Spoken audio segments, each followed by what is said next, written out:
¿Cómo hace usted para saltar de las aulas, de la academia, a la política ya activista como candidato vicepresidencial? ¿Qué lo motivó? Bueno, muchas gracias, Richard, por la oportunidad. Realmente creo que estar acá contigo es un buen síntoma de que tenemos un proyecto que puede tener muy buenas expectativas, porque estamos con una de las personas más importantes en política. Ya hablar de la larga trayectoria de Richard es realmente redundar, porque la gente te conoce. Bueno, esos son los años en este cuento, los sí, años en este cuento, Milik. Pues fíjate que, mira, efectivamente se me hace una propuesta por parte del partido Vamos para sumarme al proyecto junto con Manuel Conde, una propuesta muy interesante y que analizada al tenor de 6 años dentro de la Junta Monetaria, que me permitía tener acceso a los datos duros de la economía nacional, a los datos que uno puede conocer de primera mano. Y además de esto, pues un candidato que efectivamente tiene una larga trayectoria, que conoce mucho de política, que fue parte de los acuerdos de paz y principalmente que cuando tenía 33 años era secretario general de la presidencia, pues me daba algunas cuestiones y hay muchísimo que en el camino de repente pudiésemos hablar de ello. Me terminaron de convencer de que el proyecto era para llegar a hacer a buscar que ese vamos por una Guatemala diferente se convierta en una realidad.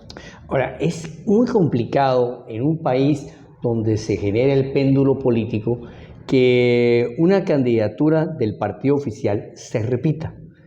En este aspecto, en esta teoría de que no hay repetición, que no hay reelección, ¿cómo ve usted la certeza electoral y las posibilidades electorales de este nuevo proyecto? ¿En qué fundamenta usted su visión de continuar en la visión de Vamos por una Guatemala diferente? Bueno, hay dos momentos, Richard, muy importantes, fundamentales dentro del proceso.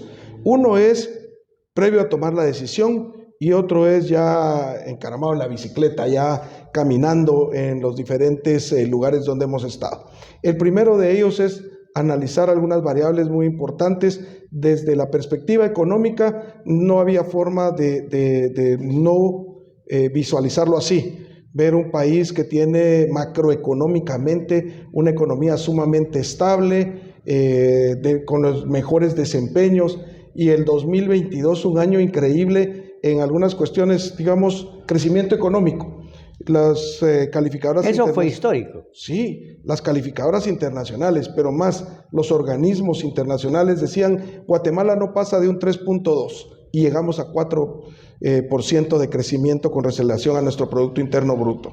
Pero además de eso, durante largos años, todos aquellos amantes de la paz hemos estado esperando. ¿Te recuerdas?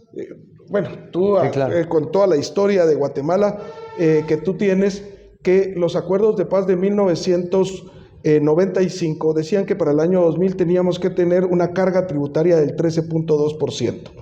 Y con la readecuación, la nueva forma de medir el Producto Interno Bruto, se baja a un 12.4, ese 13.2, y por primera vez llegamos a un 12.1% de carga tributaria, que es de verdad un récord.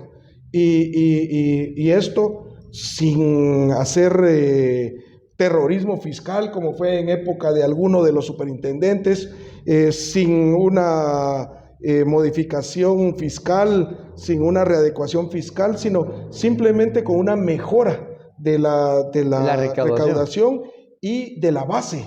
Se logró llevar a la formalidad. Tenemos un problema muy grande, 70% de nuestra población económicamente activa está en la informalidad, y durante la pandemia fue un problema clave, porque estando en Junta Monetaria me di cuenta que, digamos, el 30% tributaba, pero tendríamos que tener soluciones para el 100%, o sea, había una diferencia muy grande en ese tema, y ver esto, pues, da un convencimiento.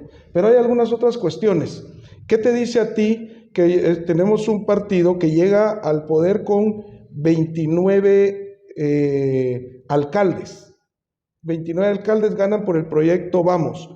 Y en este momento 179 alcaldes inscritos van con Vamos a reelección. Y los alcaldes, pero mira pues, los alcaldes no se equivocan, porque los alcaldes son los que en esos lugares son esos caciques, esas personas que tienen el voto. Hay algo muy importante de esto, y es ese municipalismo que hizo, que ha estado haciendo el presidente Alejandro Yamatei, de atender a través de los alcaldes los problemas que generan los municipios. Entonces, pues eso nos dice si existe una posibilidad real de que el partido de gobierno pueda repetir en el ejercicio de la administración pública. Bueno, yo quiero hacer una acotación acá. El tema de la reelección presidencial, por ejemplo, no se consideró en la Asamblea Nacional Constituyente por la situación del tiempo, del lugar, de la circunstancia en que se dio la Constitución. Pero la reelección ha existido en muchos países del mundo. Y es más, los países que han tenido un avance medianamente aceptable a nivel económico, a nivel social, son aquellos que han tenido una durabilidad en el tiempo respetable.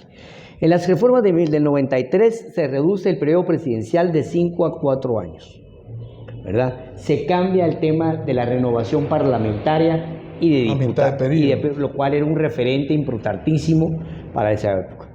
Hoy vemos que todos los políticos coinciden en esto, y le quiero preguntar una cosa.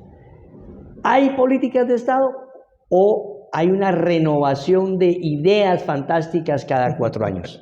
No, efectivamente, uno de los graves problemas de nuestro país es que no hemos contado con políticas públicas de largo aliento, de largo alcance, que nos permitan realmente ir en búsqueda de ese desarrollo tan importante. Cada 4 años el que llega piensa que lo que hizo su antecesor no sirve y empecemos de cero, y eso nos da realmente graves problemas. Tenemos que buscar no el continuismo. Yo estaría en desacuerdo completo con el continuismo, pero sí la continuidad.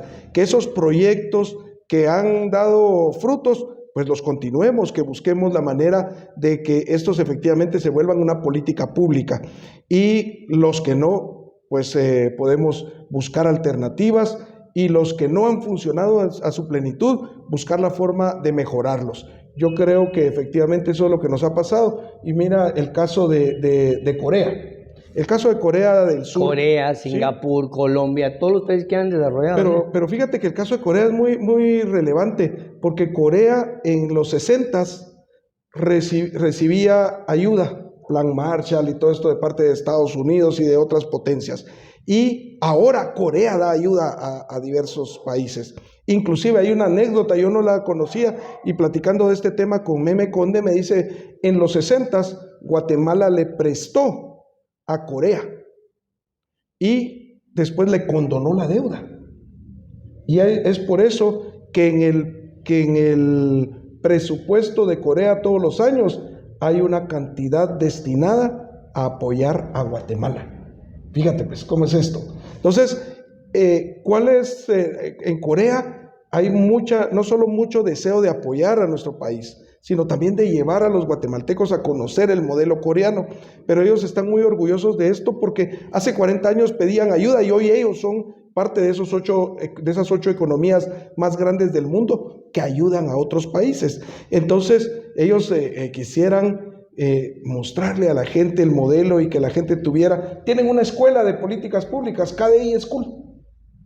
Pues bueno, creo que no es de inventar el agua azucarada, mucho del camino está trazado. Lo que deberíamos de hacer es buscar la manera efectiva de que esas políticas públicas se puedan desarrollar en nuestro país. Creo que sí se puede, que es factible. Lo que tenemos que buscar son esos mecanismos en los cuales, sin que tengamos que hacer una revolución, sino a través de consensos, a través del diálogo, a través de la negociación, se pueda llegar a esos estándares que todos los guatemaltecos pues nosotros buscamos como dejarle a las nuevas generaciones.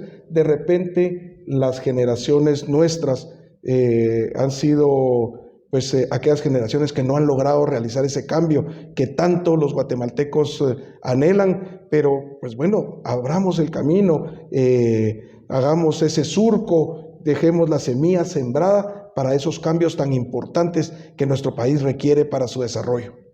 Bueno, Luis Suárez se lanza vicepresidente y hemos tenido algunos vicepresidentes proactivos que se han pasado de proactivos, como Eduardo Stein, ¿no? Otros que eran el centro de gobierno, ejemplo, el vicepresidente de Portillo, este muchacho Reyes, Paco Reyes, muy proactivo. Pero también hemos tenido algunos que han pasado como en la opacidad. ¿Es la vicepresidencia un centro, un lugar decorativo o realmente tiene incidencia en las políticas públicas?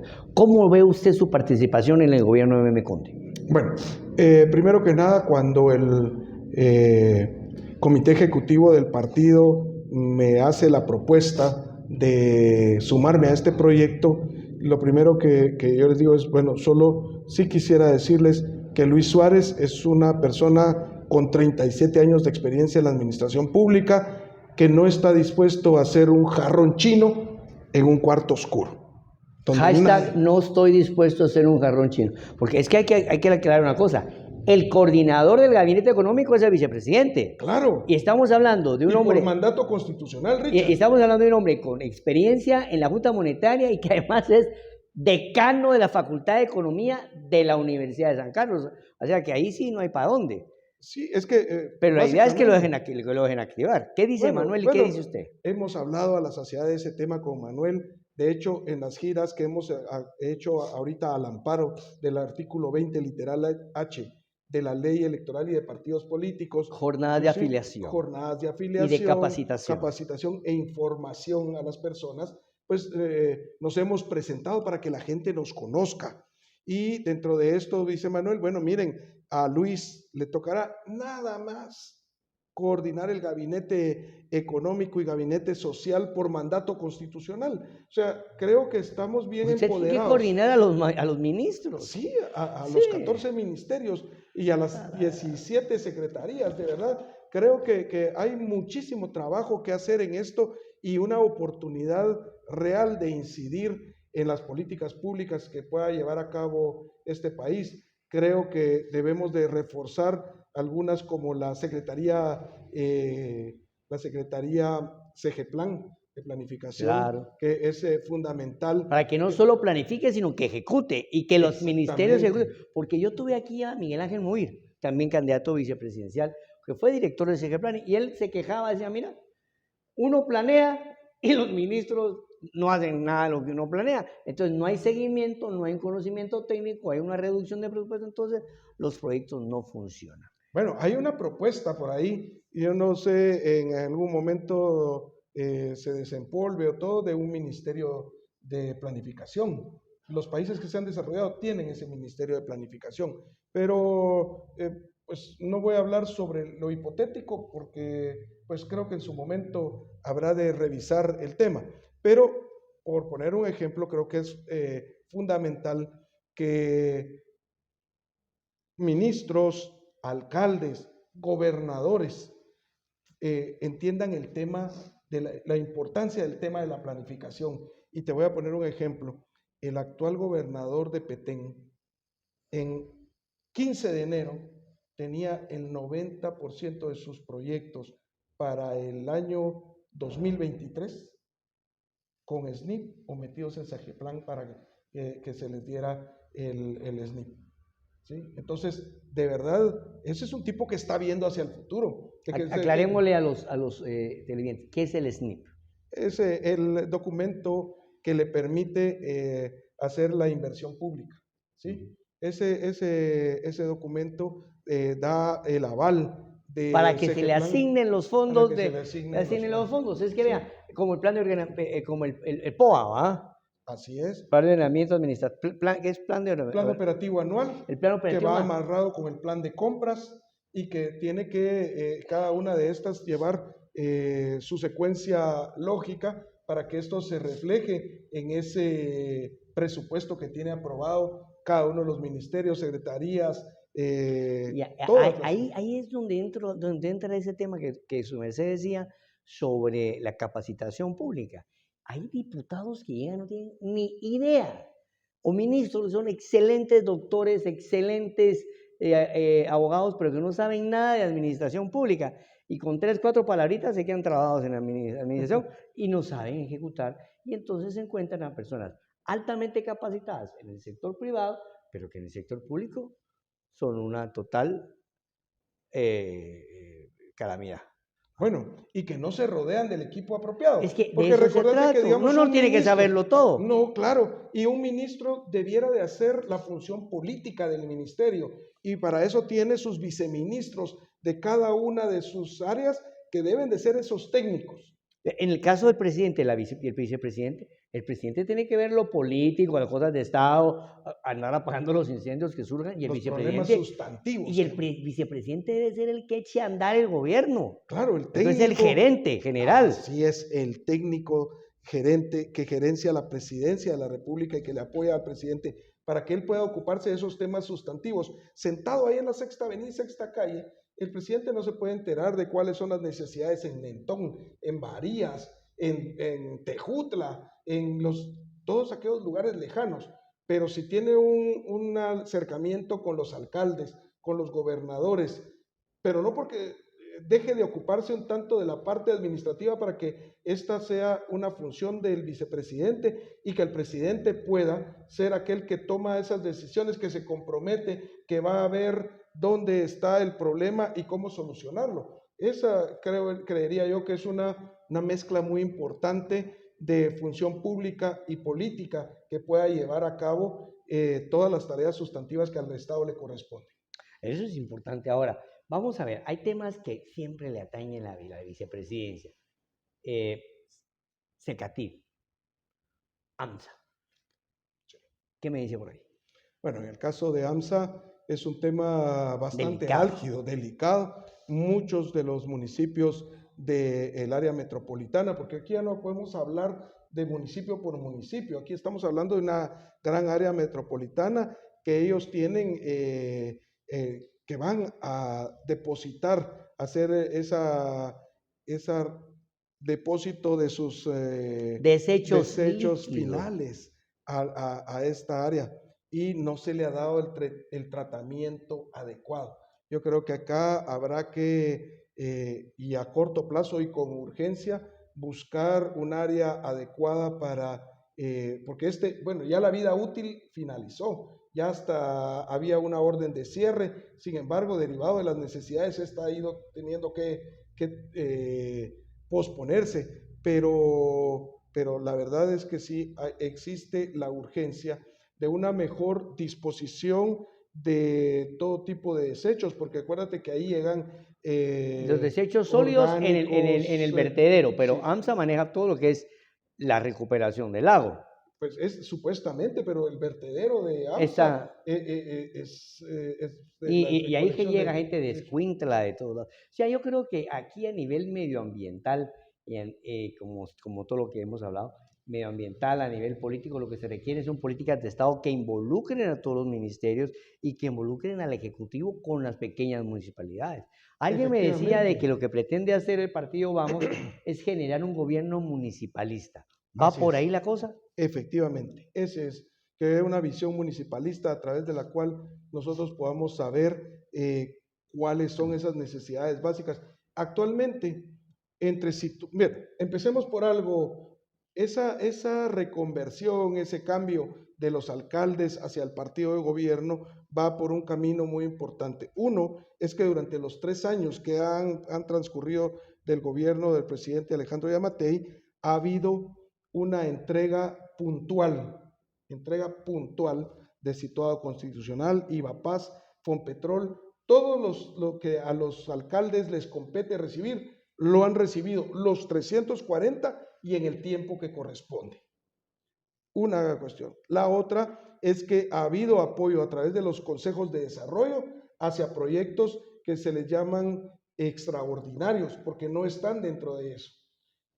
Caso contrario, en anteriores gobiernos, que en algunos casos el citado constitucional se los daban en bonos del tesoro. No. ¿Qué hacía un alcalde con necesidades reales con bonos del tesoro? Mal venderlos.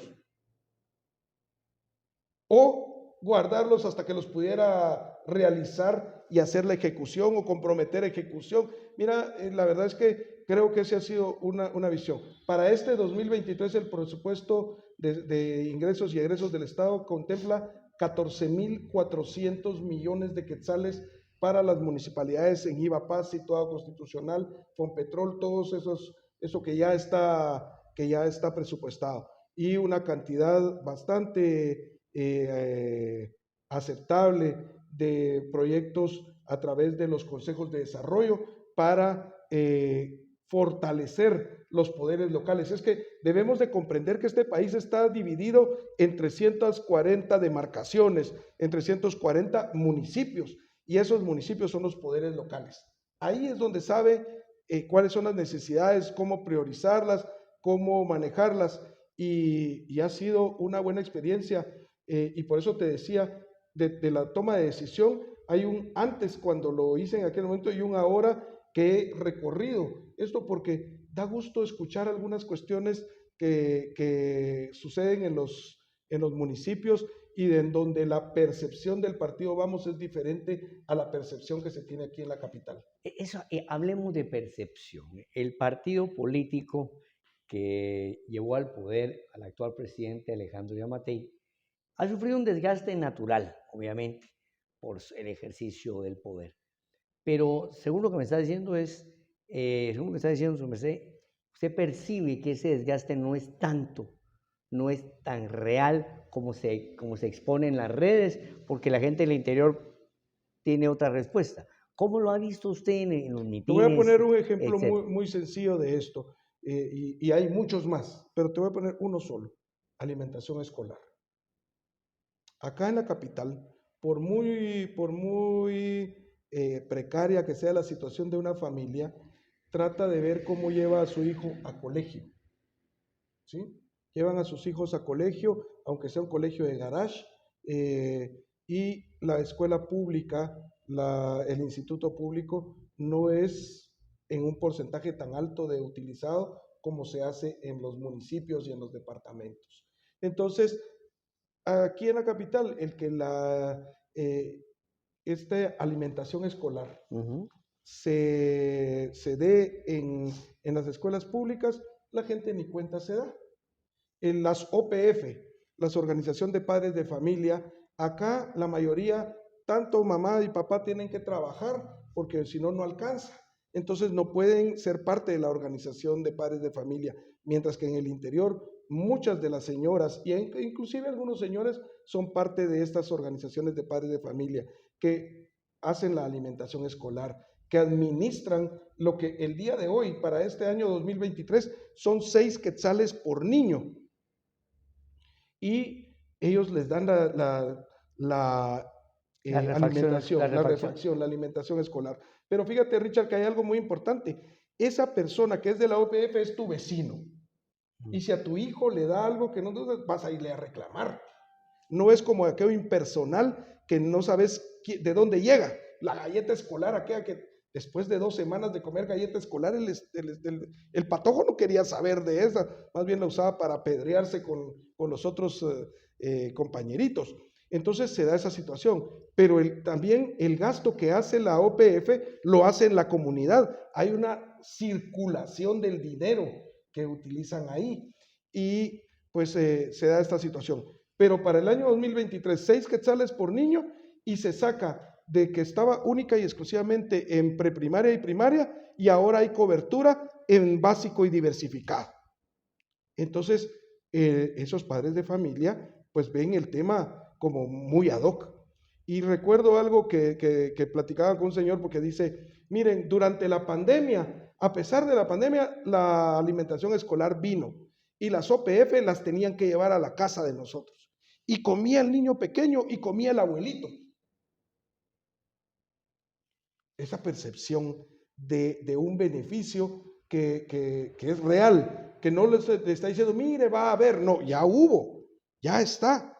Es una percepción diferente a la que tenemos La del acá. interior que de eso. Sí, Sí. es que cuando hablamos de las políticas públicas y de la visión de Estado, vemos, por ejemplo, en el gobierno de Sandra Torres para hablar, ¿verdad? Se implementan las bolsas solidarias, la gente dice, no, que eso era, se politizaron. Pues sí, puede ser que sí, pero ese tema de las remesas condicionadas, de las escuelas abiertas, de las bolsas solidarias, ¿ah?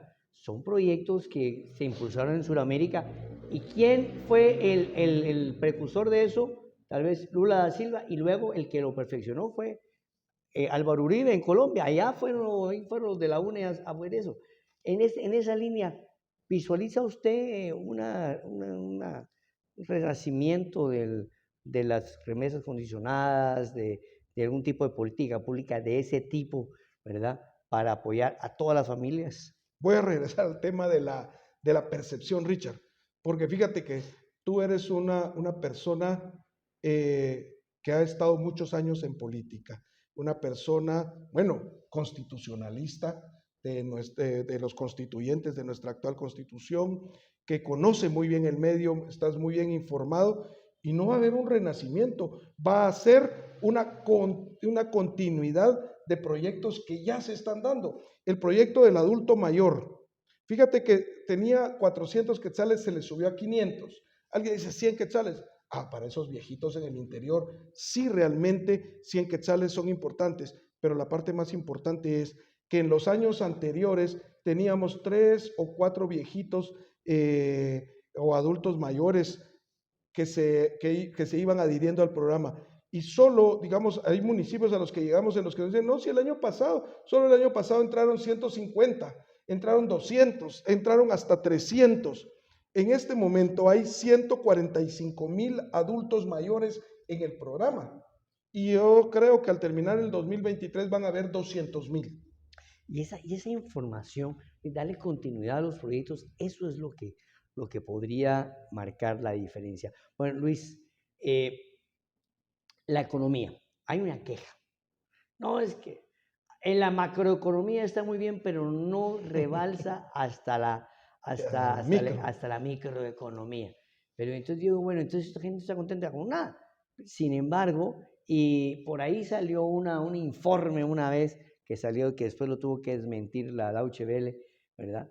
Porque decía que Guatemala estaba en unos niveles de pobreza. Ahora, ¿qué se planea para ese tema y cómo lo ves tú en esa parte de como economista, como eso, cómo funciona eso, el rebalse de la economía?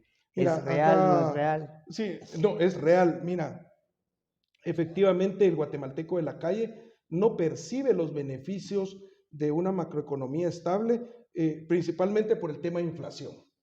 Pero el tema de la inflación es un tema en que su componente más alto es importado. Gas, combustibles, muchos de los productos, una alta cantidad de los productos que consumimos en Guatemala son de origen extranjero, son importados. Tenemos un problema muy serio en cuanto a esto, porque bueno, dicen que mal de muchos consuelo de babosos, pero efectivamente el tema inflacionario ha estado afectando a todo el mundo. Consideramos los estudiosos de la economía que está llegando ya a ese nivel en el que alcance el pico más alto de la curva y los ciclos económicos lo hagan descender. Va a empezar a descender. Han habido algunos ya indicadores que nos dicen que va a descender y que eso empieza a reflejarse. Obviamente acá es una economía un tanto complicada en ese tema. Mucha gente dice, mire, ¿por qué cuando sube la gasolina hoy ya al rato está más alto, pero cuando baja tarda muchos días en bajar? Esa es la parte difícil de la economía, pero hay una en la que nosotros creo que sí podemos trabajar y es en esos proyectos de emprendimiento que hagan sustentable, que en lugar de que tengamos que ir a traer o vengan en contrabando huevos de México, tengamos en cada una de las demarcaciones municipales un proyecto de esta naturaleza, que impulsemos. Ahorita hay una ley muy importante que todos los partidos sin distinción, y no porque el partido de gobierno crean ellos que pueda aprovecharla mejor. Yo creo que en la medida que saquemos pecho, todos vamos a salir mejor, pero es la ley de ganadería. Tenemos ya una ley de ganado certificado en Nicaragua, ganado certificado en Honduras, El Salvador está en el mismo camino, Guatemala tiene que ver eso. Tenemos una demanda no satisfecha del sur de México de cerca de 150,000 cabezas anuales de ganado. O sea, tenemos un mercado que nosotros podemos explotar y que lo que necesitamos es una ley ganadera que efectivamente apoye todos esos esfuerzos. Y en la medida en la que esto se dé, entonces va a haber esa posibilidad de ir nosotros mejorando algunos de estos aspectos y que realmente se reflejen. Y voy a hablar de algo muy puntual. Imagínate que el ganadero que va y compra una camionada de reses. Bueno, no compra, vende una camionada de reses. Y le pagan. ¿Cómo le pagan? En efectivo. Así es como ellos se manejan. Pero si este va al banco con 100,000 quetzales, seguro que la IBE va a brincar. Sí, va a haber como una transacción ilícita, anómala, sospechosa. Entonces, tenemos que darle esa certeza para que alguien de esa cadena de suministros facture, para que alguien de esa cadena de suministros aporte, pero además de eso le permita bancarizar sus ganancias, ¿sí? Porque si no, el problema de ellos es ese. Quieren ir a comprar un camión y que van a tener que llegar con el efectivo porque no están bancarizados sus ingresos. Entonces, sí, hay una satanización tremenda de esto, y ahorita con el tema de la SAT, pero que también se entiende, ¿no? Ahorita unos colegas periodistas decían, no, es que la SAT está pidiendo que si usted compra un carro loco, sí, obviamente ahí hay un seguimiento del dinero que nos puede llevar a actividades ilícitas, pero también en Guatemala hay mucho comerciante que no declara porque no le da la gana. O porque tiene ese tipo se mueve en ese tipo de negocios. Se mueve en ese tipo de negocios. Entonces, yo creo que esto fue una ligereza en algún momento del tema, porque tampoco el artículo 4 de la Constitución Política de la República dice bien claro que todos los guatemaltecos somos iguales. Tú lo hiciste, Richard. Sí, ahí estuvimos. Sí, ahí estuvimos. Sí. Entonces, todos los guatemaltecos son iguales. No podemos investigar a unos por esto. O sea, tenemos que... Pero también de alguna manera el Ministerio Público y la SAT tienen que determinar cómo así que usted no paga IVA, no tiene trabajo declarado y de repente tremendo jet, mejor está como raro, ¿sí o no? Los muchachos también a veces son muy picas. Esos son extremos, Richard. Pero si digamos, hay una actividad económica como tú no te imaginas lo que se mueve en la terminal. No, en la central de mayoreo.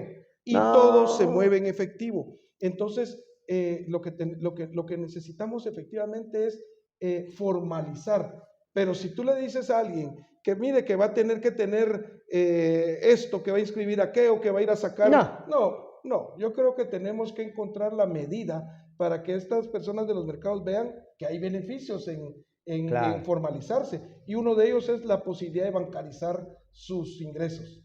Porque ese es creo yo, la parte más importante, en donde ellos sienten que hay un beneficio, porque si no solo sientes, ¿por qué se llaman impuestos?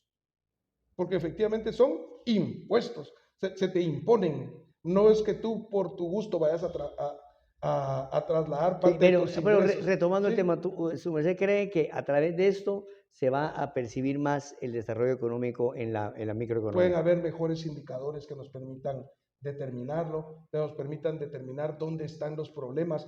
Cuando tengamos mejores carreteras, más cerca de más infraestructura, que nos permita llegar a más cerca del productor de las materias primas que se utilizan, digamos. ¿Cuál es el problema? Te voy a poner un caso en Tajumulco, Tacaná, Ixchihuán y Tejutla.